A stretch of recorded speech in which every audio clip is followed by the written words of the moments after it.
आप? उम्मीद है बेहतर होंगे आप। लॉकडाउन का पार्ट 4 चल रहा है और आज पाक मुक़द्दस माह रमज़ान का अलविदा जुमा है, अंतिम जुमा है। मेरी ओर से अलविदा जुमे की बहुत बहुत मुबारकबाद, इस उम्मीद के साथ कि सभी को नमाज जैसे पहले से घर पर पढ़ रहे थे लॉकडाउन के दौरान, आज भी अलविदा जुमे की नमाज़ घर पर ही अदा की जाएगी और सोशल डिस्टेंसिंग का ख़ास ख्याल रखा जाएगा, लॉकडाउन का पालन किया जाएगा, अपने प्रशासन को पूरा सहयोग दिया जाएगा क्योंकि उलेमा हज़रात और प्रशासन ने साफ अपील की है कि जिस तरह से पूरी नमाज घर पर अदा की जा रही है, अलविदा जुमे की नमाज भी सभी को घर पर पढ़नी है। देश से अभी तक कोरोना का संकट समाप्त नहीं हुआ है। देश में आंकड़ा 1 लाख से ऊपर हो गया है। उत्तर प्रदेश के अंदर भी 5500 से अधिक मामले कोरोना के बढ़ गए हैं और उत्तर प्रदेश के मुख्यमंत्री योगी आदित्यनाथ कोरोना से बचाव के लिए लगातार बैठक कर रहे हैं। चाहे श्रमिकों को उनके घर पहुंचाने का मामला हो, खाद्यान्न वितरण का मामला हो, चाहे स्वयं सेवकों को मदद पहुंचाने का मामला हो, लैब बढ़ाने का मामला हो, क्वारंटीन सेंटर बढ़ाने का मामला हो, लॉकडाउन का पालन कराने के लिए हर भरसक प्रयास उत्तर प्रदेश सरकार द्वारा भी किए जा रहे हैं। जनपद मुजफ्फरनगर के अंदर अभी दुख भरी खबर लगातार जारी है क्योंकि जनपद मुजफ्फरनगर में लगातार कोरोना के मामले अब बढ़ने लगे हैं। कल भी 3 केस नए सामने आए। जिलाधिकारी सेल्वा कुमारी जय ने ट्वीट कर बताया कि एक खतौली से, दूसरा मुजफ्फरनगर से एम्बुलेंस चालक और एक और एमजी पब्लिक स्कूल के आसपास का कोरोना पॉजिटिव पाया गया। सरकार अब जनपद में कोरोना पॉजिटिव की संख्या 11 हो गई है। दूसरी ओर जिलाधिकारी सेल्वा कुमारी जय ने आतंक विरोधी दिवस के मौके पर सभी अधिकारियों और कर्मचारियों को आतंकवाद के विरुद्ध संकल्प दिलाते हुए आतंक विरोधी शपथ दिलाई। लॉकडाउन का पालन कराने के लिए वरिष्ठ पुलिस अधीक्षक अभिषेक यादव का लगातार अभियान जारी है। पुलिस कार्यालय को सैनिटाइज कराया जा रहा है, अभियान निरीक्षण जारी। अलविदा जुमा और ईद को लेकर वरिष्ठ पुलिस अधीक्षक ने क्या कहा, आइए आपको सुनवाते हैं उन्हीं की ज़बान। नमस्कार। आगामी ईद उल फितर के त्यौहार व उससे संबंधित अलविदा जुमा की नमाज व ईद उल फितर की नमाज के संबंध में मैं मुजफ्फरनगर के समस्त नगरवासियों से अपील व अनुरोध करना चाहूँगा कि हम सभी लोग इस नमाज को अपने घरों पे ही रह के अदा करें। जिस प्रकार से अभी तक हमने लॉकडाउन का अनुपालन अनुशासन के साथ किया है, मुझे पूरी उम्मीद है कि मुजफ्फरनगर के समस्त नगरवासी इस त्यौहार के समय में भी उन सभी शर्तों का जो लॉकडाउन की है का पालन करेंगे व बिना किसी ज़रूरी कार्य के अपने घर से बाहर नहीं निकलेंगे। आप सभी जानते हैं कि किसी भी धार्मिक कार्य के लिए वर्तमान में इकट्ठा होने की अनुमति नहीं है। मेरा पुनः अनुरोध है कि कृपया अपने घरों पे ही रहें और वहीं से अपने सभी धार्मिक कार्यों को संपन्न करें। मुजफ्फरनगर पुलिस यदि किसी भी प्रकार से उल्लंघन किया जाता है लॉकडाउन का किसी भी व्यक्ति के द्वारा, तो उसमें बहुत कठोर कानूनी कार्रवाई करेगी और हमें पूरी उम्मीद है कि मुजफ्फरनगर के समस्त जनपदवासी हमारे साथ लगातार इसी प्रकार कंधे से कंधे मिला के कोरोना से लड़ते रहेंगे और इस आगामी त्यौहार को भी और उससे संबंधित सभी हमारे धार्मिक कार्यों को हम अपने घरों पे रहते हुए सकुशल संपन्न कराएंगे।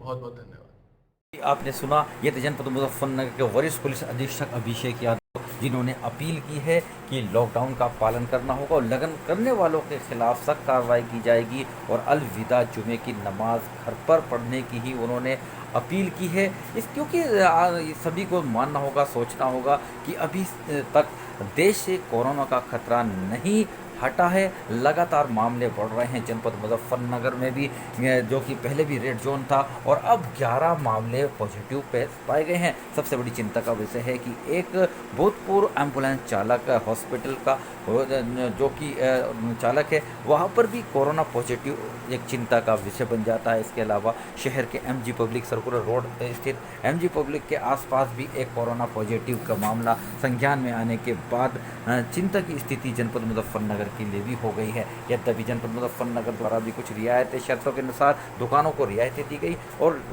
लेकिन रियायत देने के बावजूद भी प्राय देखे जा रहा है कि जहां भी दुकानें खोलने की अनुमति दी जा रही है वहां पर भीड़ बढ़नी शुरू हो गई है। लेकिन यदि किसी ने सोशल डिस्टेंसिंग का पालन नहीं किया, मास्क नहीं लगाया और उल्लंघन किया लॉकडाउन का, तो ये रियायतें समाप्त भी हो सकती है क्योंकि सभी पूरी तरह से लॉकडाउन का पालन कर रहे हैं। काफ़ी मेहनत प्रशासन स्तर से, शासन स्तर से, सामाजिक संगठन स्तर से की जा रही है और इस लोकल और सोशल डिस्टेंसिंग तथा मास्क लगाकर और अपने को उपचार करने के उपरांत ही कोरोना को हराया जा सकता है। लगातार अपील आप देख सकते हैं और सबसे बड़ी समस्या ये जा रही है, डॉक्टर भी बता रहे हैं कि आने वाला समय और स्थिति बिगड़ सकती है।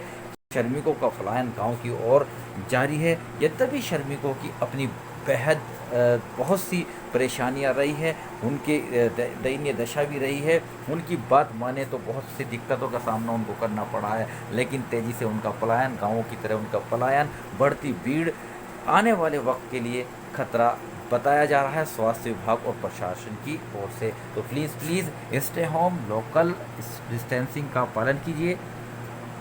अलविदा जुमे के लेके जानसठ के मदरसा तालीमुल कुरान के संस्थापक हज़रत मौलाना नज़ीर अहमद कासमी ने क्या कहा, आइए सुनते हैं उन्हीं की ज़बानी।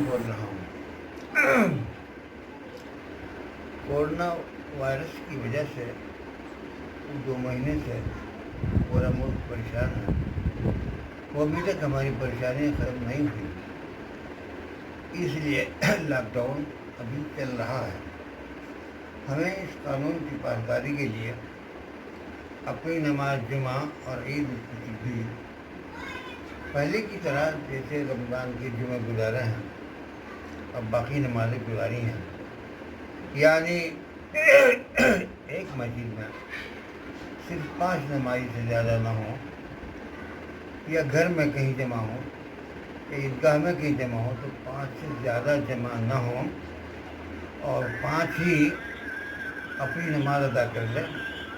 छोटा मोटा खुतबा जिसकी नकल मेरे पास भी मौजूद है, मुझसे हासिल कर सकते हैं। उस खुतबे को कोई भी शख्स पढ़ सकता है।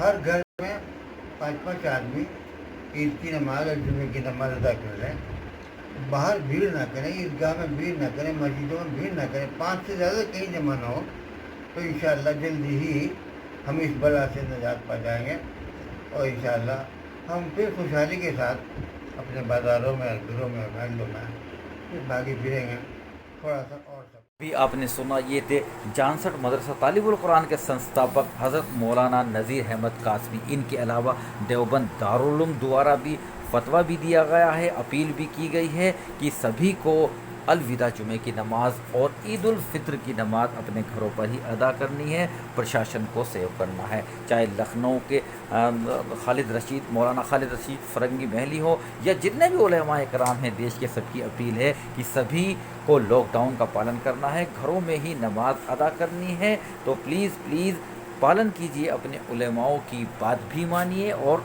अपने प्रशासन को भी सहयोग दीजिए। घर पर रहिए, स्वस्थ रहिए, लॉकडाउन का पालन कीजिए, सोशल डिस्टेंसिंग का पालन कीजिए और कोरोना को भगाइए।